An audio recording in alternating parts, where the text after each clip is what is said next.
Hi everyone, my name is Steph, this is Kid Lit Joy and welcome back to my channel. Today I'm here to review Tearing Myself Together by Anna Whateley. This is a new release young adult contemporary title from Alan and Unwin, who sent me this review copy, so thank you very much to them. The blurb on the back says, I had sisters once. We were the three sisters, me and Hilzy and Max, and we could take on anything. It's year 12 exam time and Hilzy has a lot on her plate. She's just lost her job and she and her sister Max are struggling to make ends meet, and her childhood best friend Imogen has dobbed them into child services.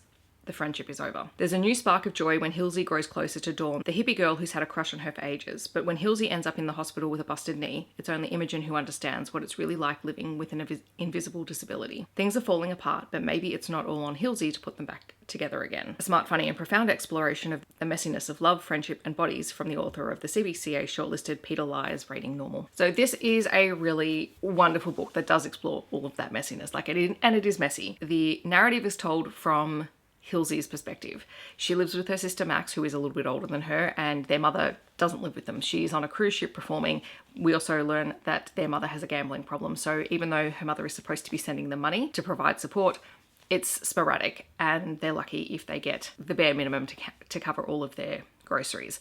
Hilzy does lose her job because she has Ehlers-Danlos syndrome, and that means that sometimes her body is just not strong enough to do the things that she needs it to do, and she happens to work in a pizza place and she just ends up, through no fault of her own, making too many mistakes and they fire her. She's also really mad at Imogen, her former best friend, because Imogen did tell her parents about the fact that Max and Hilzy's mother is very absent and has a problem, and it nearly ended up with Hilzy being separated from Max, and so Hilzy has not forgiven her for that. They're in their final year of schooling. Hilzy, I believe, is completing her year 12 through TAFE and not in a traditional school setting. They're all sitting exams, except before Hilzy is able to complete her exams, her knee ends up busted. It ends up really stiff and she finds out that essentially her knee has died, or her kneecap has died, which I didn't know was a thing, but apparently it is.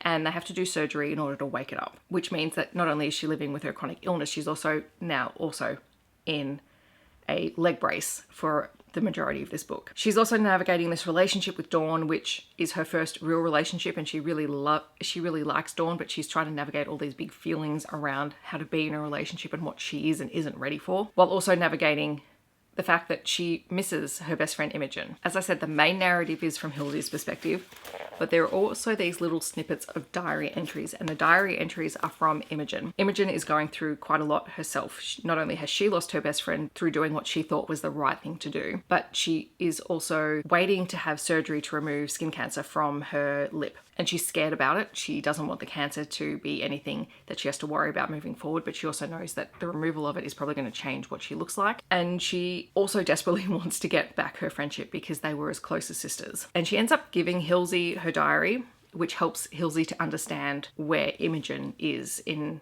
her perspective. So there is a lot of chronic illness and invisible disability rep in the book. There is also ADHD representation in the book.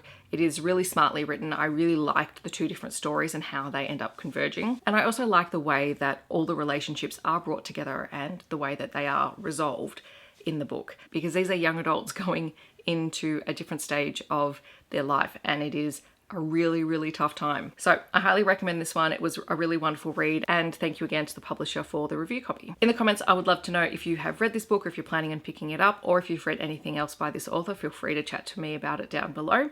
Otherwise, feel free to leave a boat emoji to let me know that you're here. I hope that wherever you are in the world, you're staying safe and healthy, and I will see you in my next video. Thanks so much for watching. Bye everyone.